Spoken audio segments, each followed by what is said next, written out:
Hello and welcome to this Edison audio interview with Yoojeong Oh, who is part of the portfolio management team for Aberdeen Asian Income Fund.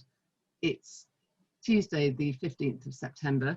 I'm Sarah Godfrey, a director in the investment companies team at Edison. Yoojeong, hello. Hello. So we'd like to talk a little today about Aberdeen Asian Income Fund and how it all works. Obviously, given the name, as you'd expect, it's an income fund focused on Asia. So first of all, why should income investors look to Asia? Many investors still think of Asia as a pure growth story. But actually, if you look back through the past 10, 20 years, then dividends have played an important part of total returns in the Asia Pacific story. And I think that's why we are trying to find these high yielding stocks in the Asia Pacific region that can give investors both capital gain as well as dividend yield to make an attractive complement to their individual portfolios. Dividends have contributed almost half of total returns in Asia over the past decade. And this has really been driven by improving payout ratios and earnings growth that's been supported by the underlying growth that we see, particularly in the domestic consumer, where we have rising affluence and middle classes, as well as earnings recovery, which is coming through quicker, I believe, in Asia relative to the rest of the world today as well, after the COVID shock that we saw earlier this year. And if we look through the past, then after the global financial crisis, then we can see that then even dividend recovery in Asia was much quicker relative to the Western markets. And we have no reason to believe that that would be any different today. Great, thank you. So just going back to the pandemic, how has it affected the markets in which you invest? I mean, obviously, you're a Pan-Asian fund, and so so perhaps it has affected different markets in different ways. Yeah, that's right. So I think, like much of the rest of the world, March was hit pretty badly here in Asia as well. And then we've seen a very strong growth rally in the equity markets in Asia since April, led in particular by technology and healthcare stocks within the region. As you said, countries have come out of lockdowns in their own way. So we've had some countries coming out stronger, such as China, who really went into the pandemic first and have managed to come out of it quite quickly and quite successfully. But we're still going through various lockdown measures in other markets across Asia. We've got parts of Australia closed still, India, Indonesia, and I think even in Korea, we're going back into a form of lockdown there as well. So very much individual, depending on which country you're looking at. I think each country, however, has put in very strong stimulus measures, much like you have seen in the UK. And this has helped to mask some of the real underlying growth indicators that we would normally watch out for. So we're still looking for signs of corporate capex increasing or demand increasing that isn't dependent on the stimulus measures, given we don't expect them to last forever. But of course, that removal of stimulus and perhaps interest rate adjustments as well as the new normal in terms of working practices and supply chain management. I think these are all things that we are currently trying to digest in terms of investment themes and things that we are looking out for within the corporates we invest in as well. Drilling down into that a little bit then, where have you found the most attractive opportunities so far this year? Yep, so I think, like I mentioned before, technology and healthcare have been very strong sectors in Asia as well. But if you look at the healthcare stocks in Asia, they're very different to the ones that you get in UK and Europe, because these are growth stocks. They're predominantly in contract manufacturing and contract research. So they don't have that big backlog library of drugs and brands that are giving off great cash flow. So we don't actually have the healthcare stocks in this portfolio because we don't find the yield, but we've made up for that by having some of the more technology focused names. So whilst we do look for dividend growth and dividend yield, some of the best performing stocks in the fund this year have been companies like LG Chem, who produce EV batteries, and they've done very well thanks to the green stimulus put in, particularly in the European region, where the auto manufacturers obviously pushing ahead quite strongly with their EV models to the end of this year and 2021 onwards as well. In Asia, we've got things like Momo.com in Taiwan. That's an e-commerce play. So different to the Chinese internet companies that don't pay any dividends, so we don't own them in this particular fund, but we have found e-commerce plays through the region who pay dividend yield and offer us share growth, such as Momo.com. But our big holdings in the fund are in the large semiconductor companies, Samsung Electronics and TSMC. So these two would be the largest two positions. They've been great performers. They're obviously the backbone of all this new sort of cloud and working from home and data server trends that we're seeing across the world today, being the two big global leaders in semiconductor manufacturing.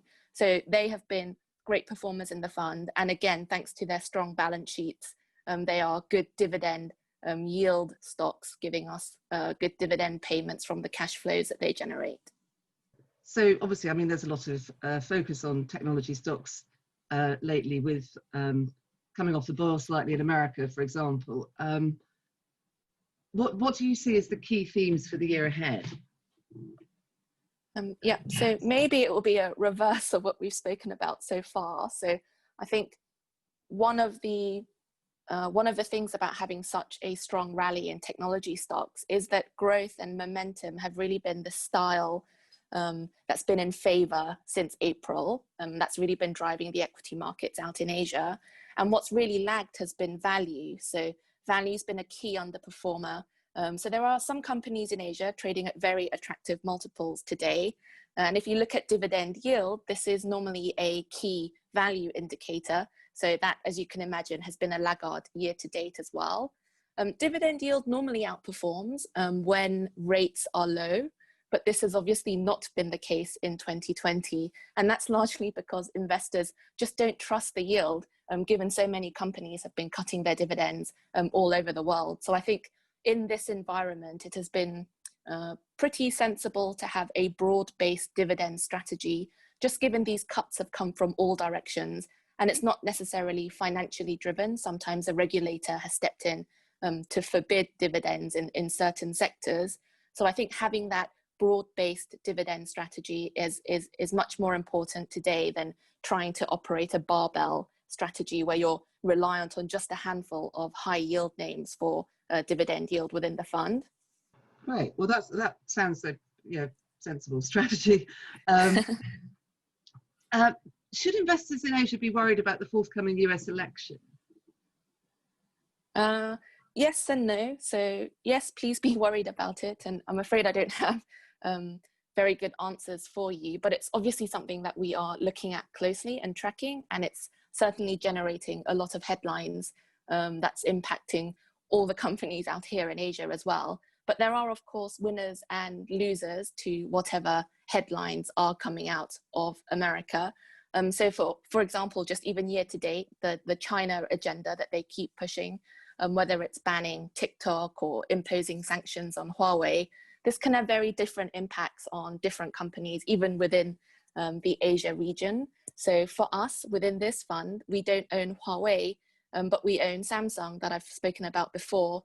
And they're now competing for 5G network infrastructure globally in a playing field where there's one less significant player. So that's obviously been a big advantage for Samsung. They've won a big contract with Verizon just in the last couple of weeks. So that's been a positive in that sense. But also there's other positives from supply chain management. So lots of multinational companies are rethinking where they want their production bases to be. So perhaps they want to move some of their production outside of China and find other low-cost operations or other places where there are skilled engineers that can do the same sort of manufacturing for them. And one of the beneficiaries of that has been our Singaporean holding Venture Corporation. They're an industrial technology sort of widgets manufacturer, and they've got most of their manufacturing in Malaysia, which offers good sort of labor and talent at very reasonable prices. So again, they have been a beneficiary of companies just readjusting their supply chains in advance of what may or may not happen, depending on how strongly the US come out in terms of this trade war that seems to have been going on for several quarters now. So it's not something that we try to play in particular, but what we are trying to do is just focus on quality companies, and those companies where we believe the business model will be a winner regardless of what the political situation may be.